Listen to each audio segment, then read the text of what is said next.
What are you contemplating? This is full scale. This is full scale. It's kind of close. I mean, not as big as my head. You have an exceptionally large noggin. Yeah.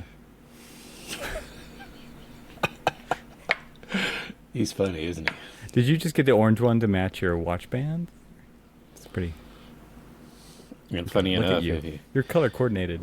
You see my bracelet's got skulls on it too. Sorry, I shouldn't say orange. You are of the era of Tang. You are Tang colored.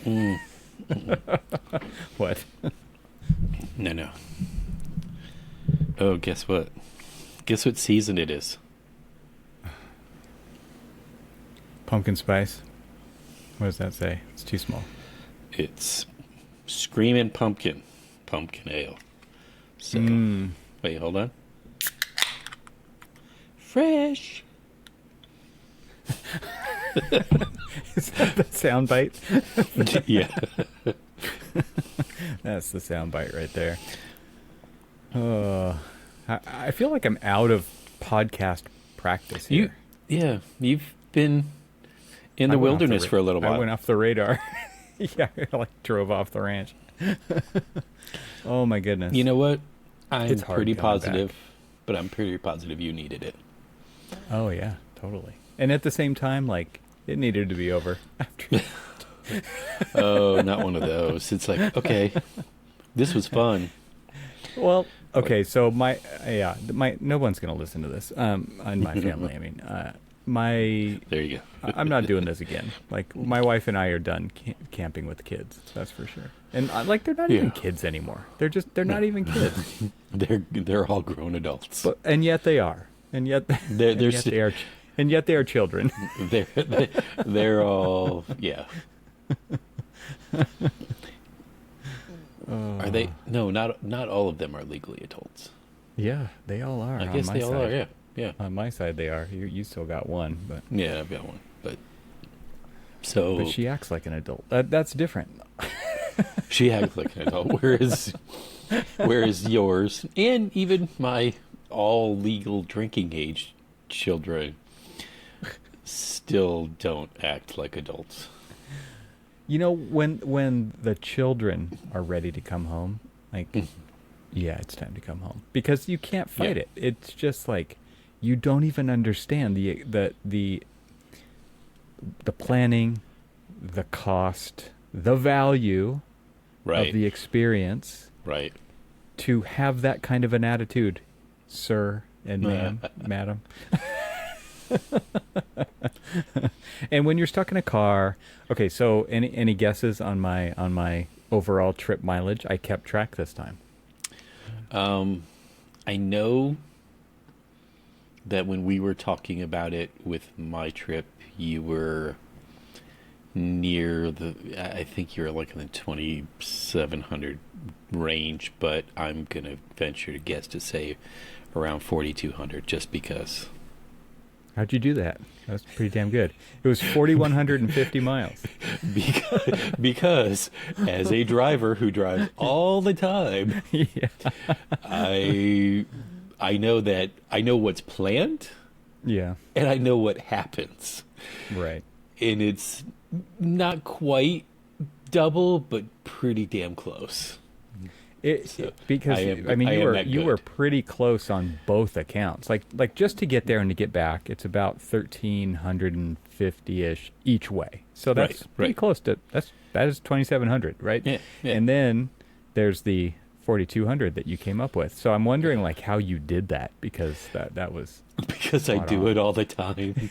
You just had a feeling, and it's one of those like ingrained things that like. It's just like, hey, we're going here. Okay, yeah, let's double that. Yeah, and I mean it basicly. But you're a wanderer. You're a wanderer. I'm a wanderer at 10 miles per gallon, which isn't great. when you're towing, oh my goodness, my gosh, which is most of the time. So, I mean, there was a week that I'll back up. Yeah. We drove from Southern Oregon across Eastern Oregon, and I learned on this trip, Eastern Oregon is in another time zone. Why? I have no idea. I didn't know that Oregon was in 2 time zones, but it is. Pacific So, and Mountain. yeah, so we got into mountain time and we weren't even out of our state yet. Okay, so tell me how often that happens to you. Never. Only if I'm in the Upper Peninsula of Michigan. Okay, so you Because actually there is a small portion of the Upper Peninsula of Michigan that is in Central Time Zone, which everybody thinks that Detroit is in Central Time Zone anyway. They're I like, would have. oh, I you know, assumed it would have been. exactly. We're like on the far, like Yeah. western edge of of Eastern Time Zone, but it makes it great I mean, for working remote. Lexington, Kentucky is also in Eastern Time Zone. It's pretty much directly south of you guys. So, Yeah. but even that, I wouldn't have thought Eastern Time Zone. But here we are. It's funny, as I can drive from Michigan to Florida and stay in Eastern Time Zone. Yeah, that's In wild. certain depending on which way I go. Say if I go the Georgia route, then yes. If I go the, like say go through Alabama route, then no, I'm in Central Time Zone. Weird. Yeah. Yeah, so I learned that, and it is an odd time zone map. It makes like this hook throughout Oregon. I assume it has to do with all the farming that happens in Eastern Oregon. I don't know for sure, but Weird. yeah. So then we drove through southern Idaho, like through Boise, Twin Falls.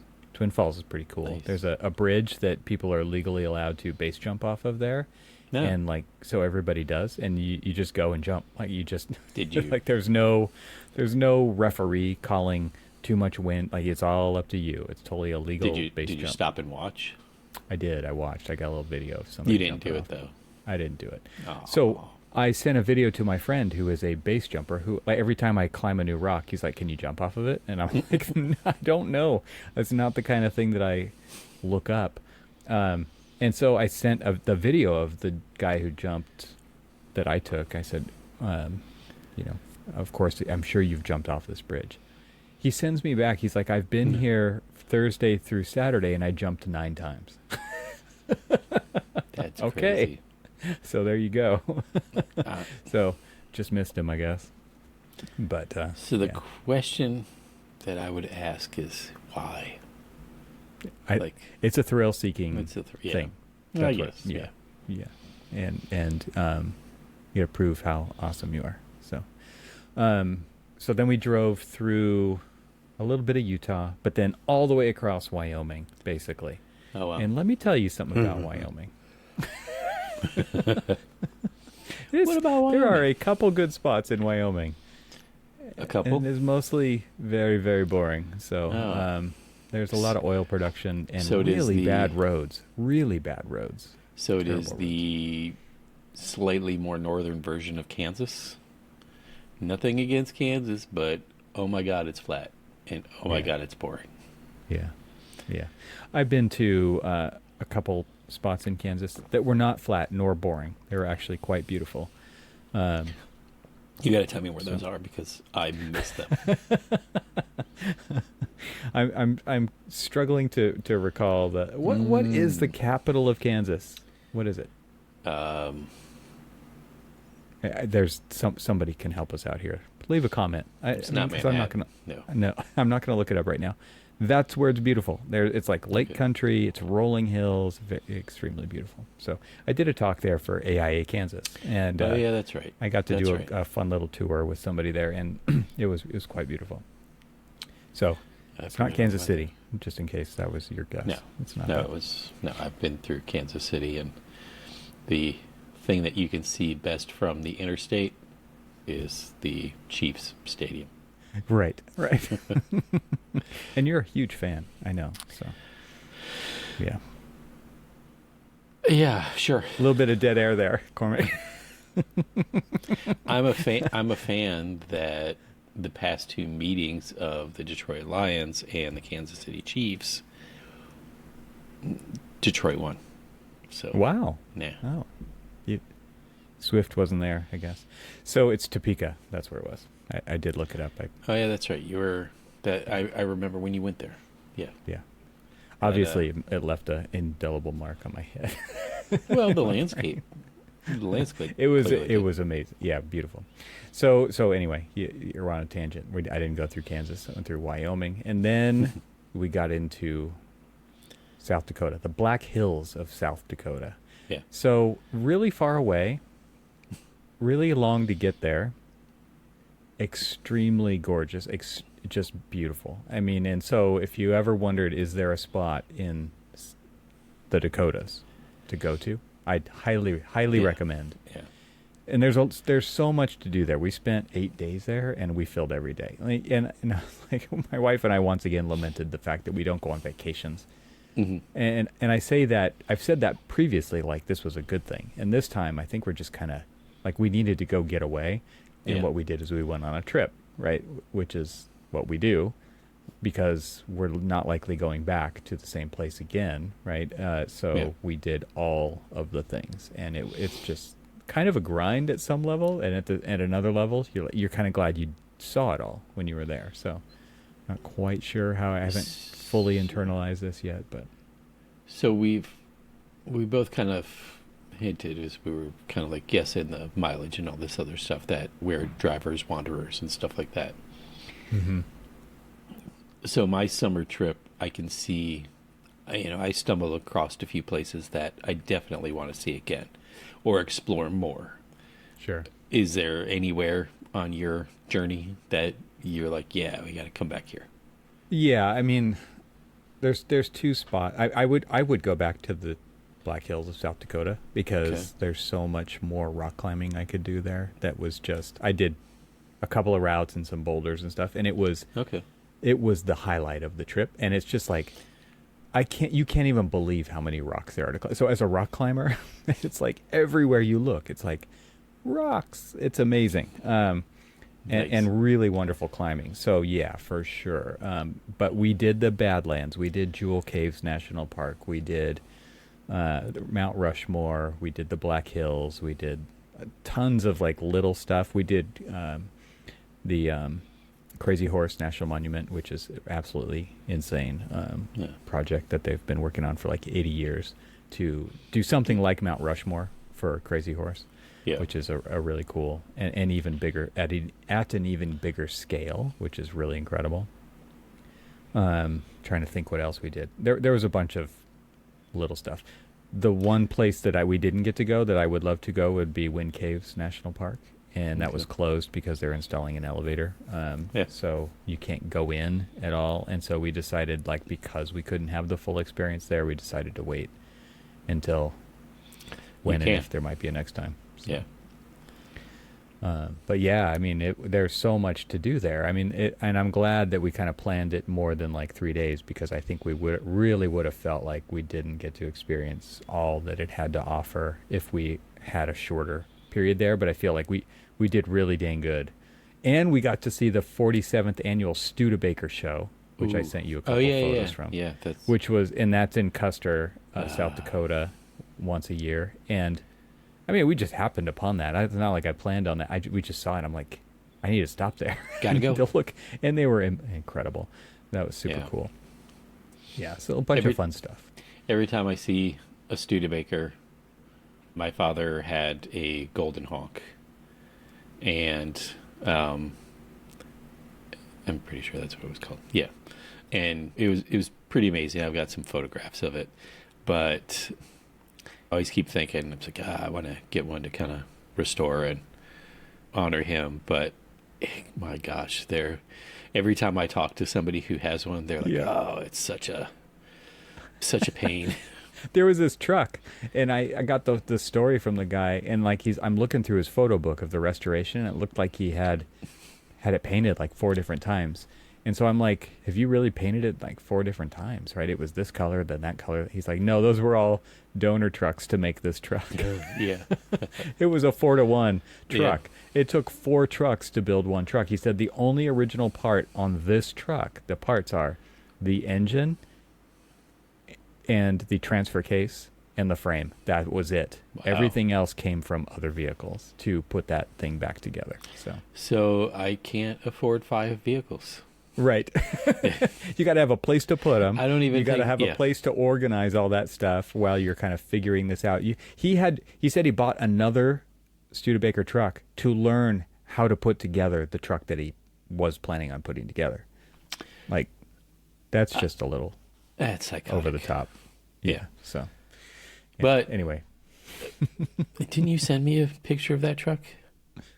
it was the white and blue one. It wasn't that really crazy okay. sculpted cab one. Okay. I'll put some pictures in the show notes for this. It was pretty fun. Because I mean, it's interesting, the community, just the car culture community in general. But I know that the Studebaker, I mean, I remember going to car shows down in Florida with my dad, and he would stop at every single Studebaker, and they would just sit there and chat the whole time. And now trip. when I guess you don't see them that often, but no, well, I mean, you saw a whole entire like car show dedicated to him. right. But actually, now that I think about it, what I felt when my dad would stop and sit and chat with all the Studebaker owners and stuff is probably what my kids feel now. They're like, oh, here goes my dad. Yep. Gonna be talking about these Whole cars. family. Especially if I stop and say, oh, there's a Triumph. Let's look. So my oldest son was with us, and he shoots. He has a Yashica double reflex camera, right? So it Yeah. looks like a old Rolleiflex or something. Yeah. And this thing is mint. He has this. So it shoots 120, and he shoots like Portra 400 or 100. I think he was Nice. shooting 100 in it. So it was kind of perfect for like the normal daylight stuff. Mm-hmm. And he got this camera like 2 years ago at a thrift store. In the original packaging, had never been opened, right? So this thing is just perfect. He got more comments about that camera because he was shooting film at the car show, and then he shot some at the Badlands. There was a guy working at the counter in Badlands who just saw it around his neck, and it's like, I got to talk to you about your camera because I had one when I was in high school. And they just, he just Nice. went off, Like down the full rabbit tilted, hole yeah. of cool old cameras and stuff. And they started talking about medium format and this and that and all this stuff. And it was really cool to see. But like that's another version of like these people who get together for the car shows, right? Yeah.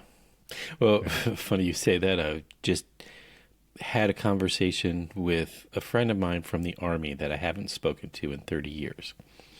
And we were kind of messaging each other yesterday. I was like, it might be easier if we just save our old fingers and call each other. He's like, you're right.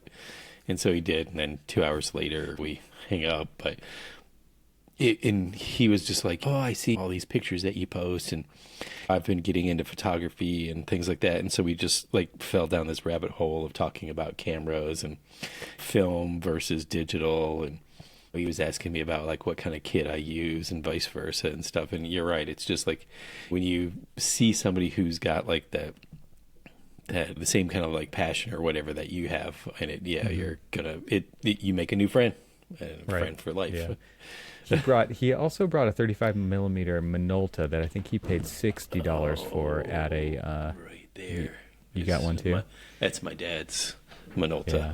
My dad had a Minolta too. My dad was a Minolta shooter. He bought it at a thrift store as well, and it's in really great condition. I didn't see him take it out to shoot it at all. And last Christmas, I bought him like a 6-pack of expired Kodak Portra 400 film to put, because it's so cool to shoot. You never know what you're going to get when you run some expired film through there. Exactly. But you might as well use it, yeah. But he's so careful about what he shoots. And I think that's what's so interesting about shooting film, right? It's like you're kind of precious about the shots that you can get. And I think about this often too, especially because behind my head I've got a Canon AE1 and then my Minolta in both film cameras, and then what's staring at me in the face is my Fuji XT series digital. And even though there's a lot of similarities in the way that you can control it and all that other stuff, I can just shoot for days. I mean, we could just shoot for days and have like, how many pictures did you take? Exactly. Right. It's like, how many pictures did you take? I've got 37 of the same exact image. Mm-hmm. But you have film and it's 36, you've got 36 frames. And I remember back when I was running the dark room at Auburn, and I was shooting all the time and stuff, and I was so selective in what I was shooting. You know, you set it up, you take your time. It really is the true like essence of the craft, and you know this. I know you know this. I shot all slide and print photography of all my projects for my portfolio, and I actually went to my photographer friend's studio to shoot my stuff too at the very end, like when I had it all. And I mean, he was shooting medium format Hasselblad shots of my stuff, and he was using the Polaroid back, you know, for all the test lighting, make sure it was going to actually what ends up on film is going to look like what, you know, properly exposed. I still have the Polaroid tear-offs, right? Because even those were cool, right? Yeah. Yeah. I still have those in a shoebox, and it's like those are worth scanning as well because there's just some really cool quality. The Polaroid back stuff is all black and white. The actual shots are in color, and it was just, I mean, there's something really cool and magical about that whole process that is kind of lost on, you know. What was funny was my son's using his iPhone as his light meter. Right. So he's got a light meter app. It's looking through the camera on the iPhone so that he knows how to set up his camera so that he can shoot and get the right exposure and everything. Yeah, it was really cool. Yeah. So pretty funny how the modern camera is the old light meter. Well, you know, I mean, you and I get together often, and what's funny is that both of us, on more times than not, will pack our big cameras, and more often than not, those big cameras never come out of our, you know, out of the bag. It's, you know, we reach for enough. Yeah, we reach for the iPhone and the one in your pocket, right? Exactly. And we've had so many conversations about it. It's like, you know, the ease of just this, and they're getting so much better and so much better, and like half of the stuff that I shoot now is on that, you know, just run it through Lightroom. And like you, my main camera is being used for this. Right, exactly. And it doesn't really leave this desk anymore. Right, it's just one of those things where it's like it's locked down. I don't want to reset it up, so because then, like, with us now switching to video and stuff, and actually it's just like I want it to be in the same position for every time, and it's not. There's so many settings, right? Like exactly. that to me, that's what it's. I just don't want to find all because every time you go shoot, you mess with everything on a camera. And I think I don't know if it was the last recording or the recording before that where I was having trouble with it focusing on me. Right. I had no idea why. So I mean, and your muscles, your photographic muscles do atrophy if you don't use the equipment, right? I do love, I mean, I'll say that the thing that I love about the XT series is that you have exactly the same settings as that's on the Canon AE1 and the Minolta. The top buttons, you can just sit there and take it off of auto and start. It's like very much like a manual through. camera. It is. Yeah. It is. Yeah, that's cool. And you got a lot of buttons and knobs to twist there. And a lot of times I will say that I have to like refresh my memory on which dial I'm turning. Right. Totally. But I want to hear more. So you did climbing, you know, you did a lot of miles and stuff. I gotta feel, or I gotta just assume that there's some architecture in there somewhere. Very little, but there were some really cool. I mean, you go into like the natural architecture of these formations and these caves, and like this is national park, and these aren't the kind of national parks like Yellowstone. Like these are national parks that are more like on the Death Valley side of things, where it's like you are in your car driving 300 or 400 miles through the Badlands, right? To get there and to get back and to tour through. I mean, driving on dirt roads for hours to go see stuff and looking for prairie dogs and buffalo and all of the things that you can find out there. We did stop at Wall Drug. Are you familiar with the brand? Yeah, I'm familiar the with original Wall Drug. The Wall Drug. in Wall. I believe the town is named Wall, South Dakota, and it was really cool. Like just totally kitschy. I can't like it's the kind of thing that started small and just got added onto and added onto and added onto, and then eventually I think they just like built a warehouse and then they infilled it with shops and made it look and feel like it was the old West. Back, yeah. This is the kind of place you can go and still get a 5-cent cup of coffee. Like, wow, That's absolutely like, incredible. I Super don't know if you've ever been it's in South Carolina. It's called South of the Border. So it for those listeners who know, South of the Border is I always thought of it as kind of like the East Coast version of Wall Drug. Okay. Because it is very kitschy and it's grown to like insanity level proportions. It's got, it has the gas station, the restaurant, the, amusement parks, and everything is South of the Border themed. Yeah. In the middle of the Carolinas. This is a place that has like the moccasin gift shop, the bookstore, the chapel, the parlor, the ice cream, the everything. It has everything under the roof. I mean, it was pretty cool actually. Everything really everything Americana. everything you just rattled off South of the Border has the same. Yeah. So yeah, pretty cool. Yeah, architecturally, I have to say, man, it was not an architectural trip in you just ran about across any like the fashion. most vacant, like Part of the country. sparsely populated parts of the country. Right. And so even if you found architecture per se, it was probably way out of your way, or it was just...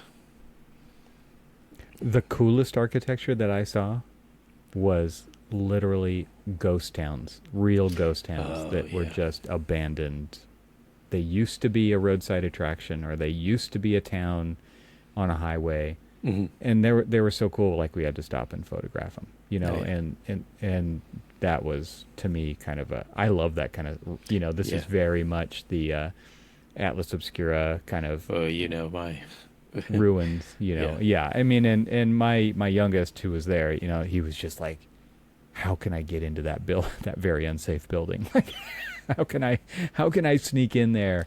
And he would love doing an Atlas Obscura kind of a road trip for sure. Well, I mean, where you used to live when my son and I took that long trip, that coast to coast trip, and we had basically left from LA, went through your town, and then kind of like out towards Vegas and kind of out that way. We hit things like there was the ghost towns in the mountains of California. Oh yeah, like Calico. Calico, exactly. Thank you. I was forgetting which. I knew it started with a C. And then you get in there, and then you're driving along like what seemingly is the more abandoned parts of Route 66 and Rockahula Water Park that's completely abandoned, and the ruins there are completely just graffitied out. And there's some pretty... Actually, what's funny is way back in the day when we did this was 2019, and I posted some photos. The actual like poet that tagged a couple of them had seen them and commented on my photographs, and they're like, hey, would you mind if I repost some of your pictures of my poetry? I'm like, oh, absolutely, dude. They didn't want royalties, at least. No, they just thought it was, take down notice for your photos of their artwork. Yeah. Yeah, so on our way back, we did a little bit of a different route. We were originally going to go through the Tetons and Jackson Hole, just south of Yellowstone. But we have been there before, and nobody had like a thing they really wanted to do there. So I successfully lobbied for us to go to Park City, Utah, where I could do some mountain biking. Okay. But on the way there, we stopped in Lander, Wyoming, which is... the location where there's this place called Sinks Canyon, and it's a state park, and you drive way up in this canyon all the way up, and we ended up like towing our trailer all the way to the top so the boys could do some fishing. But wow, it was beautiful, absolutely incredible. So that's another place that I would potentially want to go back to and spend more time in. Lander is kind of more on the western side, pretty much south of Jackson Hole, a couple of hours. But that was a really cool place. And then we spent a few days in Park City and did some trail riding there. And Park City has some of the best mountain bike trails in the U.S., I would say. Very and cool. then we came home, and we booked it home and got back into Oregon. And I wanted to show this here. This is what I had in the mail waiting for me. Speeding ticket? Yeah, it's a giant speeding ticket. No. I'm now a registered architect, Cormac. I'm now registered. In the state of Oregon. Yes. Yeah. So I am now a licensed architect and a registered architect. Which one should I go with? What do you think? Yeah, it's interesting. I don't know, like, what the designation difference between my licenses are. Yeah, really? I would assume, I don't know if there. So what's funny is in California, right, that you get the same piece of receipt, this little thing that you could display. It's like a third of a 8.5 by 11. Like if you were to trifold an 8.5 by 11, fold it like a letter, that's the size of the license that you get. You need to renew that every 2 years. It's the same one as somebody who like is a manicurist, right? Right? Yeah. It's like exactly the same. I've got a little, I have that, but then it also came with like a little card. Yeah, you get that too. Yeah. And I didn't get that in Oregon, so I don't know if that's coming or not. I mean, this is they call this piece of paper a decorative wall, kind of a poster. And then I did get the little, like it's on an 8.5 by 11. It's a little thing that you have to cut out and keep it in your wallet to show that you're a registered architect. And I'm like, yeah, probably not. Yeah. I'm not Hold on, a let me get card-carrying architect. Let me get out my lamination. Right, get out your lamination machine. Yeah, no, that I don't think that's going in my wallet. I think that would be kind of funny though. It's like you're going through your credit cards and will this work? Can I pay with this? Can I pay with my Oregon registration? No. That's just a piece of paper. Like I'm a registered architect, so right. Yeah. What does that get me? Yeah. Well, yeah. So it gets you a congratulations, sir. Now it's still $3. Right. So that's my architectural tie-in for this episode because we did have to bring it back to architecture. So yeah, and I thought it would be kind of interesting to talk about what was different about getting this one. So obviously I went through the reciprocity process so that I didn't have to start over. That would be crazy. And this is actually the reason I re-upped my NCARB certificate. I guess it was a year ago. When they had like those took advantage discounts. Of that awesome deep discount that I totally right, because they basically waived all the back fees, and then they raised the fees. They've raised the fees twice now. I don't know if I told you they've raised the fees 2 years in a row now since I re-upped. I think that's kind of prices of everything go up even when you do nothing. I literally had to pay $450 to NCARB to get them to transmit electronic files to the state of Oregon.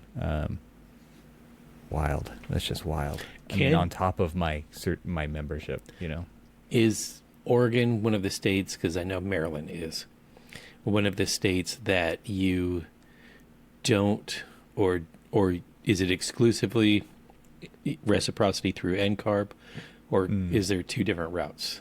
You have two different routes. You can submit all of the information yourself. Yeah. Except like transcripts, you would have to send in official transcripts. Those have to come from that's what university. I did. That's what I did because my first license was Florida. Then I got my Maryland license, and I didn't have NCARB at the time, or did I? And the fees were prohibitive, I'm sure. Yeah, but it cost me almost nothing to do it other than time and a bunch of email exchange back and forth. Yeah, you have to track it all down. Yeah. I felt like my time was more valuable. than the $450. So it was a toss up though. It's like, that's normally the kind of thing where I'd be like, screw it, I'm just doing it myself. Yeah. I'm cheap. But I'm cheap. yeah, So, I get it. I get it. You're willing to put in the time. I'm not willing to put in the time. Yeah. Exactly. So I had to do that. dedication. And then, in California, to get your license there, you have to take the California supplemental exam, which used to be orals. Now it's a digital exam, which is a lot like an ARE exam. Right. And it's massive. It was a massive exam. You had to go to a testing center. The only difference really was, so first of all, because California is so large, there's a lot of different climate zones, ecosystems, and they want you to know all of them, right? So basically, if you're going to get licensed in the state of California, you have to learn all of this stuff that no matter where you practice. And then you find out if you passed or failed on the spot, which was different than the NCARB test. I don't know if they've changed that since then, but we used to have to wait. When I started the NCARB test, how long did you have to wait to get results for a test when you started taking those exams, like in ARE 3 or 4 land? 3. It was like 2 weeks. I think for me, the first one I took, it was like 6 weeks. Oh, it could have been like... It was so long. Honestly, right? It's been so long since I took it. The letter came in the mail, and you didn't want to open it. And then you're just like, I don't want to open it. And then you tear it open, and you just kind of like slowly peel it back. And you're like, pass or fail. Right. And so that was how it was. And then by the time I was like actually doing it and finishing up, it was still a couple of weeks, I think. I don't remember. It definitely wasn't like you learned right then. You had to wait. You had a waiting period because they had to. Even though it was done on the computer and they already knew the answer, you still got to suffer. I remember the first go round. I was doing so well on my success rate, my pass-fail success rate, and I took everything, and then the one that I dreaded the most was the structures one. And my buddy had just taken it. He's like, man, it was cake. He's like, they hardly asked me any questions with formulas and calculations and stuff. And I'm like, oh, well, then maybe he's like, you need to know all of the concepts and all of this other stuff. I'm like, okay, all right. And he was just like, it's like, I think it was like maybe like 3 or 4 questions or whatever. I'm like, really? On that whole test, that was it? He's like, yeah, I'm pretty, for calculations. And I take his advice and assume that focus on other things, right? Yeah, mine was 70% formulas and calculations. And I bombed it so miserably. At least, yeah. I mean, at least you knew it when you were taking it, though. You're like, I'm sitting there. It's just like, there's no chance. No, mate. This, I know what I'm getting. It wasn't like it was going to even be close, and you were going to have to worry. Like you just knew. It was still a little demoralizing, though. Of course, because you just like wasted your money, you wasted your time. Yeah. Right. Well, shame on you for listening to somebody. Yeah. So moral of the story is don't trust your friends. Right. There you go. Yeah. Ever. Yeah. So we had to, for Oregon, I had to take an online open book exam, which I thought, okay, that didn't sound bad. And then it's like, okay, here's what you need to review.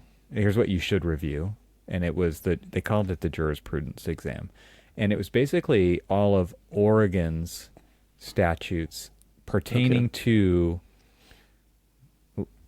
practicing architecture, but then other things too. And I thought, I actually liked this one a lot better. I mean, it wasn't just, I didn't just like it because it was open book. Like, obviously, I actually learned, like the ARE, I learned a lot through the studying of it, about it, but also I felt like it actually applied. Whereas the California one, for where I was working on projects in California, it was pretty regionally specific. It's an arid, dry climate, long overhangs. Like passive design was pretty straightforward. I wasn't working in wetlands. I didn't need to know all the FEMA certifications and there was, and my role was pretty specific with design. It wasn't like having to do all of the sustainability checklists and all that, but they still tested you on all that stuff. I felt like this was actually really appropriate. And I'm trying to remember. It was like 25 questions. It was 90 minutes. And it went in like five question chunks. And you could go back and just like an ARE kind of exam, you can mark questions, you can go back, you have 90 minutes to do it however you want.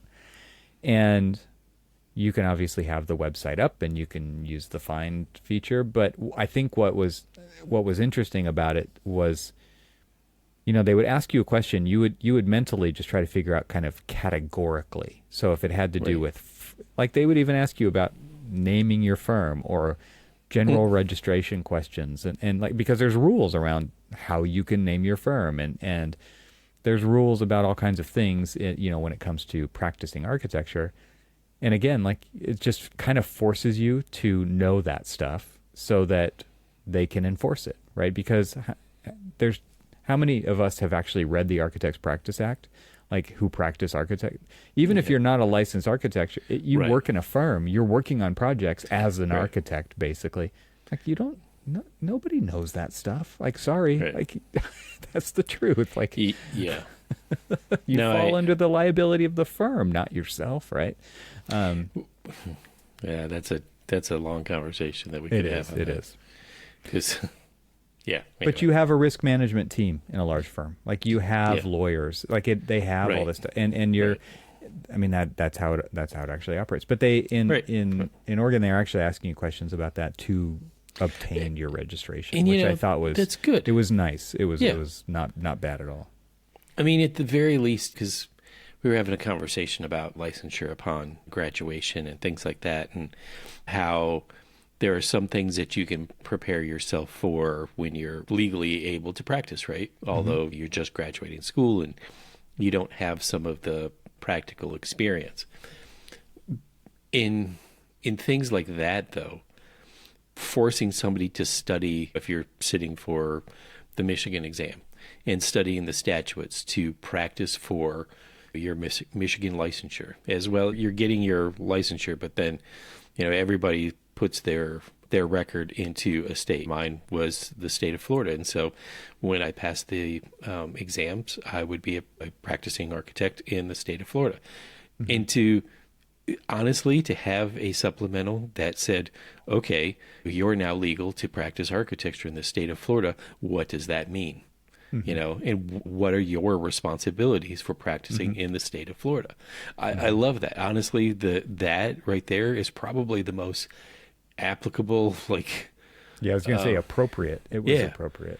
It's just like, it's that you've got a license, now what? And I also really actually appreciated, and nobody I don't think would go against this, that it was open book, because guess what, like, that's the world we live in. Come on, like, you can seriously look anything up. What would we, when you're doing a code review, what do? Open the code books. When you're doing structural, you open the books. I mean, everything that we do is open book. So why not? Yeah, and the thing about it to me is, like, these things get updated, right? And so you're always looking at the most current version. You can't expect, like, the thing that you learned to be the law of the land forever. Like, these things get updated. New statutes get put in. Things get struck out. New sections get added, as well as edits that happen. And so you're looking at the most latest version, which is, again, we're just going to look it up. And I thought that was pretty appropriate. So not bad at all. So 90 minutes, 25 questions. I think you had to get like an 84%. I don't know where they came up with that number. It must be based on the number of questions you could get wrong. Leads to an 84%. But that was the minimum passing rate. But no problem there. So it was. So you had to get a B. You had to get a B, almost B plus, right? And so higher than what's required on AREs. I think wasn't that like 70? Yeah, I thought it was like around 70. Yeah. Just like... Yeah. So, anyway, that was my experience. I passed, and then it literally took a couple weeks for it to show up as like that final step had actually Well, happened. this is how it happened in the state of Florida, is that it had to go in front of the architectural licensing board for the state, and they only met once a month. And so That could be what happened. I don't know. You know, it so seems like it's all digital. I don't know why, but why it would take that long, or why it would have to well, go I in front of think that it board. just has to like physically. Mine had to physically go in front of the board and be reviewed and approved. So like human eyes had to be on it. Even I think human eyes had to be on it, but I don't think it was like a board review for me. But anyway, who Well, knows? that's cool, though. There's a little bit of a black box there still. And I know you're keeping your California license because Yes, because never once you have that, you never give it up. exactly. People are asking me, okay, well, now that you moved to Michigan, you're going to get a Michigan license. I'm like, yeah, probably going to get a Michigan license. I haven't yet. And then they were like, well, what are you going to do with your Florida and your Maryland? I'm like, honestly, the same hours that I would need to be applying for CEUs for Michigan are the same that are going to go for Maryland, the same that are going to go for Florida. And it honestly would probably be more likely that I would do a project in Florida than I would in Michigan or Maryland. And so I'm always going to keep Florida because it was my first. It was my baby. Couldn't you just get it again if you needed it again? Like, couldn't you let it lapse? Was there any extra test or anything that you had to do there? No, you'd be, which is weird because in Florida, especially with needing to know that things need to go through the Miami-Dade certification and all of the Florida product approval things and stuff like that, that they would have a supplemental, which they don't, which is really odd, but who knows? I mean, could I? You Sure. just have to comply when you do plan check, right? I mean, it's another way to handle it. So the only thing that I have to do to maintain my Florida license is every year as I'm getting all of my CEUs is I need to do 2 additional hours of advanced code CEU. Right. And honestly, I mean, I know that sounds weird, but me and my currently your CEU addiction, that I'm like, cool. I want to know what was kind of going on with the. Bring it on. It's just like, oh yeah, they just adopted a no code. Now I will say that some of the advanced code, big old air quotes there, some of the advanced code stuff is sort of ridiculous. It's like, there was one where it's just like, how do you document ADA on your, accessibility on your drawings? It's just like something kind of like randomly weird that you're just like, these are the things that are just kind of like advanced code. Yeah, I was just like, how is this advanced? I mean, I want it's just normal. Like, give me some meat. Like when you work in public work, I guess maybe. Yeah, but the thing is that like we have, like at our firm, and in fact this has been the same for like a couple of different firms that I've worked for, that we have kind of a boilerplate that here is the template for code and accessibility that you're going to put in the front of your documents, that you're going to tailor it for the project that you're working on, but at the very minimum, this is the level of information that you need. And so accessibility and how you do your fire and life safety documentation and all of that other stuff, those are the things that you need to sit down and just pass. Like that's the first thing that the AHJs are going to look for, right? Table stakes. Yeah. So like totally. it was so weird that that was like, how is this advanced? This is the requirement. This is the have to have. Yeah, the requirements in California are different than they are in Oregon, or maybe I should say that the other way around. But we have to do zero net energy credits now, right, to get our renewals in California and accessibility. But in Oregon, it's 24 HSUs. Is that what it is? HSU, health safety. HSW. Sorry, I couldn't remember the right letters. So just 24 HSWs. I thought that was interesting that it was different. So well, how many what do you need in? So I want to both, say it's 5 hours of each of accessibility and 5 of net zero energy. and I that's think. all you needed in California. I think so. Yeah. Oh yeah, so like I could be wrong. People can both correct me, both but both I just look it up every time I need to do it. both near I don't Maryland and remember it. Florida require 22, and Florida requires the additional 4. I'm sorry, 2 of the advanced code. I guess I should look it up. Huh? Just real time. You probably should.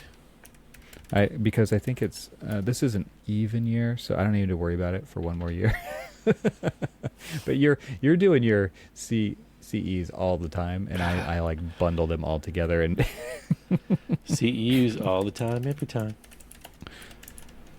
In fact, I just did some today. All right. Let's see what does Google says. On Disability advanced access water. oh yeah, it says 5 hours of coursework on disability access requirements, 5 hours on zero net carbon design. That's There you go. California. That's California. Yeah, that's what I thought it Okay. was. Okay. Yeah, so all those other HSW, like it's actually, it has been historically difficult to find these courses. And so people offer them for money, right? Because they're difficult to find, and you can get all of your hours done in one shot by taking these courses for Why is the hundreds of dollars. It's like, no. Why is the first thing thing that pops up when I go to the AIA.org website is, would you recommend this website to other people? No. I don't know. I haven't been there in a while. Yeah, that's true. You have not. I'm not a member. I am looking to see. Oh my gosh. Yeah. First there- thing you get, you haven't even used the website yet. How likely is it that you would recommend this website to a friend or colleague? Did you I don't go? know yet. Did you go to it? I just went That's to it right great. now. Yeah. Looks like a new Alright. website. I haven't seen Well, this one. okay, so here's the thing. So it's a new website until you go to your profile. Then it reverts back to the old website. Hmm. All right. And all I'm trying to do.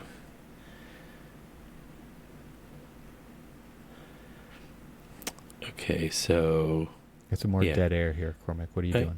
I was just looking up sorry, Maryland requires 24. Florida only requires 22 HSWs. So that's similar. Yeah. Yeah. What I mean- are the 24 HSWs? Yes. Okay. So So Maryland's that's is the same 24 HSWs, Florida's is 22, and then it does it needs to reflect the Florida Building Code or the Advanced Florida Building Code. You want to guess how many I have at September 12th? Well, I think the last time we talked, you had 68. Yeah. Is that right? Yeah, 72. Apparently. 72. I've slowed down. 6 a month. Like, why? Why? Actually, a lot of times it's just like I'll go to lunch and learns and things like that. And granted, I'm doing them all remotely, so there is no lunch. It's just learn. But Provide your own lunch. But it is kind of interesting because like today was talking about advanced waterproofing. Like blindside waterproofing and all of that other stuff. And it's good, especially since it's done by one of like the leading manufacturers that we typically use their details, and so it's always good to kind of like just see if they've updated all of their stuff, because then we have to turn around and update all of our stuff, that if we're like have standard details that were built off of like their previous go round and stuff. And so that's why I do it, for more of just like, I guess, technical prowess for projects and stuff, I guess. I don't know. Like, know your questioning it. Know You your stuff. do it. You're doing it, but you don't question it, and now you're kind of questioning it. Why do I do this? And then here comes That Scully. feel like an out of body experience. For those who want to see what's going on right now, just go to the video. Yeah, for those who are listening, Cormac is holding up an orange Tang skull. A Tang All skull. right. Well, that's all I wanted to talk about, Cormac. We're done here. Well, I'm glad you're back. And Thanks. it sort of feels like, we're back now because I think both of us have gotten our summer trips, behind us, and school's back in session.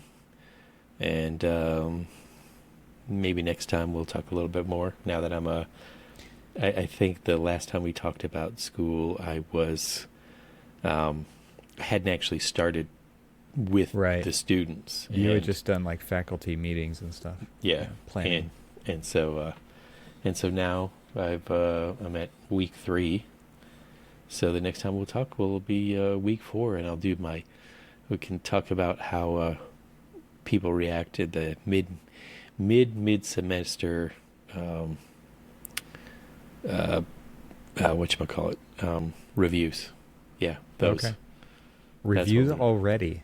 Well, it's just Moving fast. it's more of just the studio instructor's progress review of like the where they're at with the assignments that we've given them, which All right. is kind of interesting. And I will give them some kudos that at this stage of where they are in school, they are seniors for what would be their bachelor's of science in architecture, so their 4th year, and everyone, all of them are sharp, and all of them are with it. There's not like anybody, like I've met with 40 plus students in this class, and all of them are pretty sharp. Nice. That's So, great. Yeah, we'll talk Very about cool. All right. Save it. All right, it. man. Saving it, putting a Talk pin to you in it. next